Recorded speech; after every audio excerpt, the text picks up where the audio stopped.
সোমবারের পরীক্ষা আবার নেয়ার ঘোষণা আর শিক্ষামন্ত্রীর দুঃখ প্রকাশেও থামেননি আন্দোলনরত এইচএসসি পরীক্ষার্থীরা। বুধবার শিক্ষা মন্ত্রণালয় অভিমুখে তাদের মিছিলে ব্যারিকেড দেয় পুলিশ। এছাড়া সায়েন্স ল্যাব ও উত্তরায় সড়ক অবরোধ করেন আন্দোলনকারীরা। এতে বিভিন্ন সড়কে যানজট তৈরি হয়।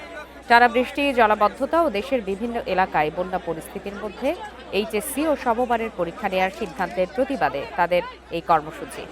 দুপুরে এইচএসসি পরীক্ষা শেষে কেন্দ্র থেকে বের হয়ে সড়ক অবরোধ করেন শিক্ষার্থীরা। পুলিশ সড়ক ছেড়ে দেওয়ার অনুরোধ করলেও তারা তা মানেননি। অবরোধের কারণে রাজধানীর বিভিন্ন সড়কে যানজট দেখা দিয়েছে। এর আগে সোমবার দুর্যোগপূর্ণ আবহাওয়ার মধ্যে চট্টগ্রামের 5 জেলা বাদে সারা দেশে এইচএসসি ও সমমানের পরীক্ষা অনুষ্ঠিত হয়। এতে অনেক কেন্দ্রে কোমর পানি পেরিয়ে পরীক্ষার্থীদের যেতে দেখা যায়।